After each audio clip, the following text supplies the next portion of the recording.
दरम्यान मुख्यमंत्री फडणवीस स्वतः नवनियुक्त मंत्र्यांना फोन करणार असल्याची माहिती आहे। देवेंद्र फडणवीस स्वतः शपथविधीचं निमंत्रण त्यांना देणार असल्याचं कळतंय। सहकुटुंब उपस्थित राहण्याचं मंत्र्यांना निमंत्रण दिलं जाणार असल्याची माहिती आहे। तर मुख्यमंत्र्यांच्या फोन नंतरच मंत्रिपदावर शिक्कामोर्तब होईल अशी माहिती आहे। मुख्यमंत्री आज दुपारी स्वतः सर्व मंत्र्यांना फोन करणार आहेत आणि उद्या नागपुरात फडणवीस सरकारचा पहिला मंत्रिमंडळ विस्तार होणार आहे। त्याच्यामुळे आता नेमका कोणाकोणाला फोन जातो मुख्यमंत्री फडणवीस यांचा त्याच्यावरच अवलंबून असणार आहे की त्यांची हे जे आमदार आहे 288 त्यांच्यापैकी कोणाची नेमकी वर्णी लागली आहे मंत्रिपदासाठी।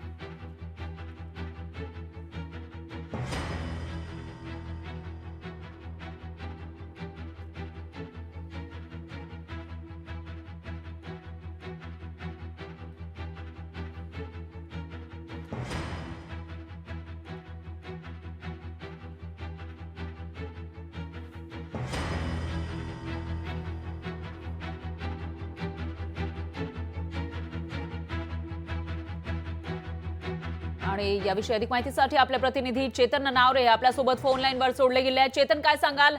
एकूणच आतापर्यंत सस्पेन्स कायम आहे मंत्रिमंडळामध्ये नेमकं कोणाची वर्णी लागणार, जरी आपल्याकडे माहिती आली असली तरी देखील, आणि आता कळतंय की फडणवीसांनी फोन केला तेच मंत्री होणार असं कळतंय। नेमकं कोणाकोणाला फडणवीस फोन करू शकतात मंत्रिपदाची शपथ घेण्यासाठी?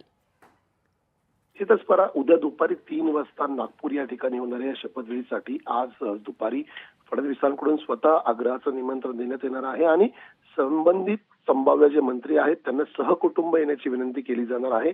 आणि त्यामुळे जी नावं आता सध्या समोर येत आहे त्यामध्ये जर आपण पाहिलं असेल तर कोकण विभागातून रवींद्र चव्हाण आणि नितेश राणे या 2 नेत्यांना फोन जाऊ शकतात। तर मुंबईमधून मंगलप्रभात लोढा, आशिष शेलार आणि अतुल भातखळकर अशा तिघांची नावं आघाडीवरती आहेत। याउलट पश्चिम महाराष्ट्रामध्ये शिवेंद्रराजे भोसले असतील, गोपीचंद पडळकर असतील, माधुरी मिसाळ असतील आणि राधाकृष्ण विखे पाटील उत्तर महाराष्ट्रामधून असतील।